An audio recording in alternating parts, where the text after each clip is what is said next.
자, 안녕하십니까. 자, 오늘은 녹음 상태가 조금 좋지 않을 것 같아요. 선생님이 네, 학교에서 이 마이크를 챙겨온다고 했다가 챙겨놓은 가방을 놓고 오는 바람에 지금 컴퓨터에 있는 내장 마이크로 하고 있어요. 조금 소리가 작더라도 좀 이해하시기 바랍니다. 자, 오늘은 산과 염기에 대한 우리가 이제 2시간에 걸친 실험을 했었는데 이번 시간에는 이제 그 산과 염기의 여러 가지 물질들이 있죠. 그런 것들에 대해서 이제 공부하는 시간이 되겠습니다. 자, 먼저 이제 강산과 약산에 대해서 우리가 공부를 해야 되는데요. 이제 강산이라고 하는 거는 에, 물에 녹아서 대부분 이온화가 되는 거예요. 이게 물에 잘 녹는다고 강산이 아니고요.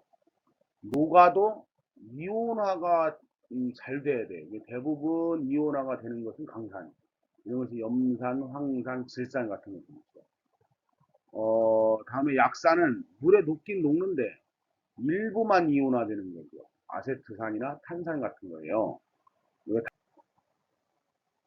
지금 여기 그 산의 이온화 모형을 보시면 염산과 아세트산이 예로 들어 나와 있는데 지금 염산을 이제 물에 녹인 거예요. 물에 녹였더니 전부 어떻게 돼요? 수소이온과 염소이온으로 전부 이렇게 음이온과 양이온으로 이렇게 나뉘어지고요. 그런데 아세트산 같은 경우는 이제 5분자 중에 4분자는 아세트산 그대로 있고 한 분자만 수소이온과 아세트산 이온으로 음이온과 양이온으로 이렇게 일부만 이렇게 이온화가 됩니다. 이런 거를 우리는 강산이라 그러고 요 아세트산 같은 것들을 우리가 뭐라고 하냐면 약산이다 이렇게 본다고 합니다.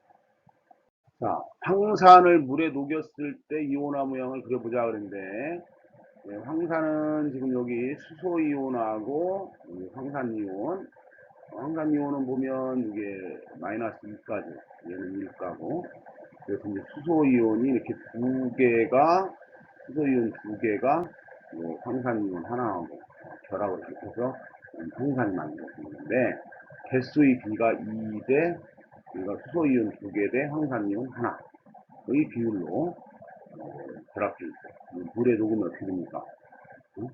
이렇게 수소이온 요것이 원래 황산이었죠? 황산이었는데 물에 녹으면 수소이온 두 개와 황산이온 하나 이런 식으로 이것도 마찬가지죠. 이것도 마찬가지죠. 이렇게 이온화가 일어난다 이런 겁니다. 다음에는 여러 가지 산의 특성과 용도에 대해서 공부하겠습니다. 자, 먼저 염산인데요. 염산은 염화수소라고 하는 기체를 물에 녹인 겁니다. 염화수소를 물에 녹인 겁니다. 그러니까 지금 여기 보면 지금 요 비커에 지금 여기에 염산이 들어있는데요. 이 염산은 염화수소라고 하는 기체를 이 염화수소는 원래 물에 잘 녹습니다.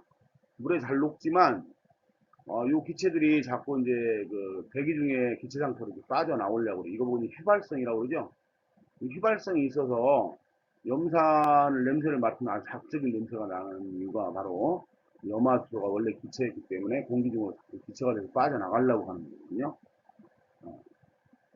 자, 그런데 이런 염산에 여기 보면 유리막대가 있는데 유리막대의 끝에다가 암모니아수를 묻힌 거예요. 응? 암모니아수를 묻혀서 이렇게 보면 여기에 올라오던 염화수소라고 하는 기체가 여기 있는 암모니아하고 반응을 하게 되죠. 응? 그러니까 반응이 어떻게 되냐면 이런 암모니아 NH3가 암모니아죠. 요거하고 뭐하고 반응한다고? HCl 이렇게 반응해요. 그러면 뭐가 만들어질까요? 뭐가 만들어질까요? NH4 그죠? 그 다음에 Cl 이렇게 되죠.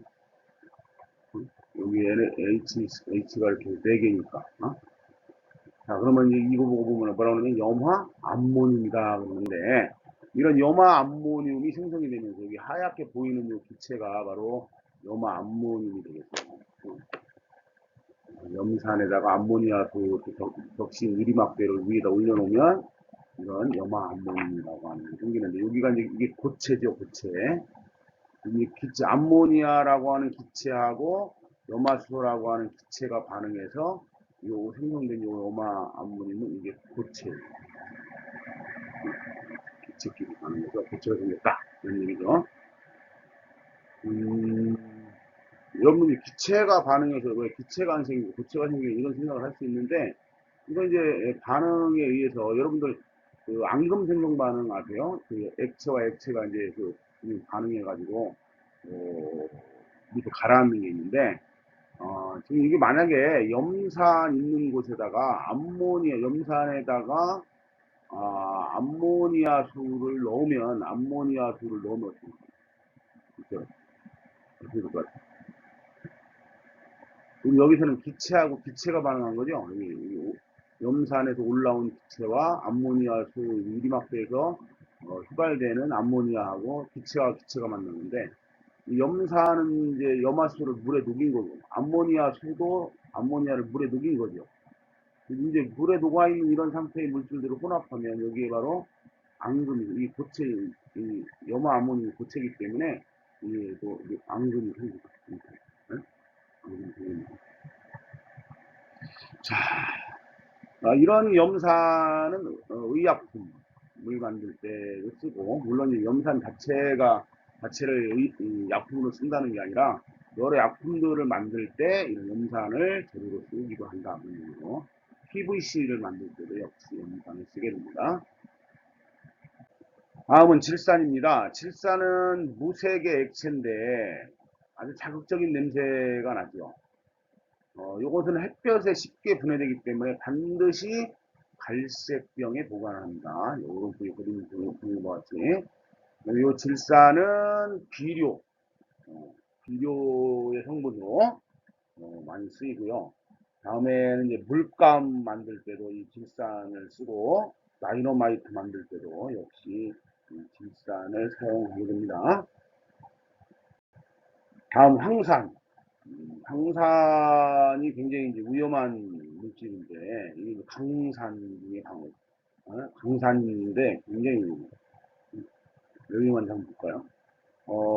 이 부분 여기 하얀 설탕 있죠? 설탕에다 진한 황산을 뿌려서 놓으면 한참 후에 지금 오른쪽 바와 같이 이런 설탕이 이렇게 새카맣게 돼요. 여기서 날아가는 이 하얀 연기가 이게 뭐냐면 이게 수증기입니다. 수증기 H2O. 이게 설탕에 있는 물을 빼냈다 그래서 이걸 탈수작용이라고 그러는데, 우리가 이제 그 빨래를 말릴 때 탈수작용하고는 개념이 달라요. 빨래는 이게 빨래가 이렇게 이제 빨래권이 있으면 빨래에 들어있는 물 분자 상태, 그러니까 H2O라고 하는 물이 이 빨래에 잔뜩 이게 들어있는데, 이거를 날려서 H2O 상태로 대기 중으로 날려보내는 걸 탈수라 그러는데, 여기서는 그런 개념이 아니에요. 지금 설탕 안에 물이 들어있는 게 아니고 설탕을 구성하고 있는 수소하고 산소가 있으면, 이거 이제 수소하고 산소가 많이 있을 거 아니에요? 설탕 안에? 설탕 안에 산소가, 수소들이 굉장히, 그리고 탄소도 있고, 이런 것들이 이제 막 결합해 있는 거죠. 이런 것들이 막 결합해 있는 건데, 이 결합을 끊어가지고 요 수소 두 개하고 산소 하나를 연결시켜서 물로 내보내는. 그러니까 이 설탕 안에 물이 들어있는 게 아니에요. 물이 들어있는 게 아니라 이런 여러 물질들에서 수소와 이런 산소를 떼내 가지고 물을 내보내는 그런. 그래서 이제 결국은 이게 다 타고 나면, 이게 다 이제 반응하고 나면 여기 탄소만 남는 거예요. 탄소만. 응? 설탕은 온데가 되었고 탄소만 남고 물성분으로 나머지는 다 공기로 날려보내는 이런 것을 탈수작용이다 이렇게. 그 다음에 이 진화항산을 가지고 우리가 묽은항산을 만들 때 어떻게 만드냐면, 이 비커 안에다가 물을 이제 먼저 넣은 다음에 여기다 황산을 조금씩 넣어야 돼요. 진화항산. 응? 이걸 반대로 하게 되면요, 순식간에 반응이 일어나면서 아주 많은 열을 내요. 사고가 잘못하면 튀어요. 안에 있는 것들이 막 튀어나와요. 그냥 여기다 황산을 넣고 물을 넣으면 물방울이 막 튀어나오고, 잘못하면 이제 산에 갇힐 수가 있어요. 반드시 이렇게 하면 안 되고, 반드시 물에 황산을 조금씩 넣어서 유분황산을 만들어야 된다. 이 황산도 비료의 성분으로 쓰이기도 하고, 그 다음에 의약품을 만들 때도 황산을 쓰게 됩니다. 다음은 주변 물질 속의 산, 우리 주변에서 이제 볼 수 있는 것들인데요. 자, 우리가 먹는 식초 있죠. 식초는 아세트산. 그 다음에 탄산음료에 들어있는 탄산은 이산화탄소를 물에 녹여서 만든 거죠. 그 다음에 우리 과일 속에 신맛이 나는 것들은 구연산 때문에 그런 경우가 많고요. 다음에는 우리 몸에서 소화를 시키는 위에서 염산이 분비되기도 하고, 곤충은 폼산이라고 하는, 폼산이 뭐냐면 여러분들 이제 곤충한테 물리거나 쏘였을 때 가렵죠. 이게 바로 폼산이라고 하는 것 때문에 그런데, 이런 것들이 바로 우리 주변에 볼 수 있는 산들이에요. 다음은 강염기와 약염기, 역시 마찬가지예요. 이것도 아까 강산 약산 얘기했는데, 녹아서 대부분 이온화가 되는 경우, 일부만 이온화가 되는 경우에 따라서 우리가 강염기냐 약염기냐 이렇게 구분하는 거고, 강염기에는 수산화 나트륨, 칼륨, 수산화 칼슘 이런 것들, 약염기는 수산화 마그네슘 이런 것들이 약염기에 해당해요. 다음은 염기의 이온화 모형. 아까 이제 산에서 봤던 거와 똑같죠. 수산화나트륨은 물에 녹으면 어떻게 전부 이렇게 이온으로, 나트륨 이온과 수산화 이온으로 전부 나뉘는데, 수산화 마그네슘 같은 경우는 어때요? 이것들은 이온화가 안 되고, 일부만 이렇게 이온화가 되는 경우, 이걸 약염기, 이걸 약염기, 이걸 강염기 이렇게 하는 거죠. 이번에는 여러 가지 염기의 특성과 용도에 대해서 알아보겠습니다. 먼저 수산화나트륨인데요. 수산화나트륨은 공기 중의 수분을 흡수해서 스스로 녹는다 이렇게 보는데, 여기 보면 시계 접시에 수산화나트륨을 놓으면 여기 주변에 뭔가 이렇게 보이죠. 이게 바로 이제 물기가 생긴 거예요. 이게 왜 그러냐면 공기 중에 있는 수증기를 얘가 빨아들여 가지고 지가 스스로 녹아요. 그래서 이 수산화나트륨을 다룰 때는 질량을 재거나 할 때는 빨리 질량을 재야 됩니다. 그 다음에 요거 굉장히 중요한 특성 중에 하나인데요. 이산화탄소를 흡수하는 성질이 있어요. 그래서 우리가 실험할 때 이산화탄소를 제거하기 위해서 사용하는 이런 시약이 바로 NaOH, 수산화나트륨입니다. 요 NaOH는 비누를 만들 때, 여러분들 요즘 뭐 천연 비누들 많이들 쓰시는데, 집에서 만들어 쓰기도 하고 그러는데, 요 비누 만들 때 수산화나트륨, 가성수다라고도 하죠. 가성수다. 이게 바로 수산화나트륨이에요. 요 수산화나트륨도 물에 녹일 때요. 어떻게 해야 되냐면, 물이 있으면 여기다가 NaOH를 조금씩 넣어야 돼요. 물에다가, 물이 있으면 여기다 NaOH를 조금씩. 만약에 거꾸로 NaOH가 들어있는 그릇에다가 물을 넣어버리면 얘들도 황산처럼 막 열을 내요. 잘못하면 플라스틱으로 만드는 바가지 같은 경우는 녹아버릴 수도 있어요. 반드시 물에다가 약품을 조금씩 넣는다. 다음에 펄프, 종이, 물감 이런 것들 만들 때도 역시 수산화나트륨이 사용됩니다. 다음에는 이제 암모니아 하면 자극적인 냄새, 막 화장실 오래 썩은 그 화장실 냄새 막 안 좋게 나죠. 그리고 냄새가 굉장히 자극적이에요. 물에 잘 녹는 특성이 있고요. 그런데 여기 일부만 이온화가 이루어집니다. 자, 여기서 여러분들 암모니아 그러면 우리가 지난 시간에 염기 그러면 수산화 이온 때문에 염기로서의 성질이 나타난다 그랬는데, 여기는 뭐 OH가 없잖아요. 그런데 왜 이게 염기냐 이렇게 생각할 수 있는데요. 이 NH3가 물하고 반응하면요. 이게 물하고 반응하면 뭐가 생길까요? NH4라고 하는 물질이 생기고요. 그다음 나머지 남는 게 뭐예요? 응? 물론 이게 플러스 이온이죠. 양이온이고, 요게 수산화 이온 이렇게 생겨요. 응? 그러니까 이 암모니아가 물에 녹아 들어가면 이런 양이온, 암모늄 양이온하고 이 수산화 이온이 생긴다고. 그러니까 여기에는 지금 수산화이온이 없는 것처럼 보이지만 물에 녹으면 이런 수산화이온이 만들어지기 때문에 얘가 염기인 거예요. 여기서 그래서 이제 OH를 넣는다 그런 얘기고, 요 암모니아는 비료 또는 의약품 만들 때 사용하게 되는 거고요. 이게 이제 약염기 그림이 나오죠. 그래서 대부분은 이렇게 암모니아 상태로 물에 들어있는데 일부가 이렇게 양이온과 음이온으로 나누어지기 때문에 이거를 약염기로 분류합니다. 다음은 이제 수산화칼슘인데요. 수산화칼슘은 CaOH2인데 이 수산화칼슘을 물에 녹이면 우리는 그걸 석회수라 그러죠. 석회수. 자, 여러분들 석회수는 무색 투명하죠. 투명해요. 근데 이 석회수가 지금 비커의 석회수가 원래는 물처럼 무색 투명한데 여기다가 이제 빨대로 날숨을 불어넣으면 이 날숨 안에 있는 이산화탄소가 들어가면 어떻게 돼요? 흰색 앙금 반응이 생기죠?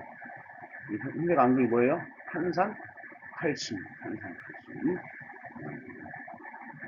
탄산, 칼슘, CaCO3, CaCO3라고 하는 탄산, 칼슘이 생기면서 오염이 됩니다. 이거 우리가 이제 수산화칼슘, 이산화탄소 검출하는 반응에 바로 이 석회수를 사용하죠. 수산화칼슘이 들어있는 뭐가 있는 용액을 석회수라고 합니다.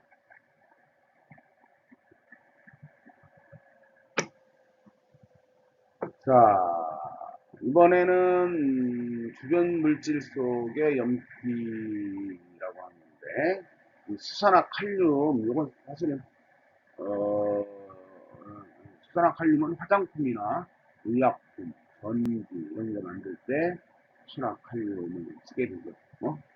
수산화나트륨보다 좀 비싸요. 그래서 이런 이거 만들 때 그거 쓰게 되고 다음 제산제로 우리가 수산화 마그네슘 제산제가 뭐예요? 위에서 염산이 너무 많이 분비되는 걸 위산과다라고 그러죠? 위산과다. 응? 위산과다가 되면 속이 막 쓰리고 막 이런데 이 위산과다 있을 때 위산을 중화시켜주기 위해서 염기성 물질을 우리가 먹어야 되는데 아까 수산화마그네슘이 뭐라고 그랬어요? 강염기라고 그랬어요? 약염기라고 그랬어요? 약염기라고 그랬죠? 이건 약염기이기 때문에 이 약염기 수산화마그네슘을 우리가 계산으로 쓴다 그런 거고 베이킹 파우더 빵 만든 것 같은 거 만들 때 넣는 거 이게 바로 탄산수 나트륨 구성물이고요. 그 다음에 세정제 세정제의 수산화나트륨 수산화나트륨은 강염기죠. 이게 이제 염기의 특성 중에 하나가 단백질을 녹인다는 건데 이건 강염기이기 때문에 아주 단백질이 생깁니다. 수산화나트륨을 많이 이제 쓰게 되면 특히 맨손으로 쓰면 그렇게 안 되죠. 고무장갑 같은 거 이렇게 끼고 손안 쓰는데 자 오늘은 좀 강의가 좀 길었는데 오늘도 수고하셨습니다.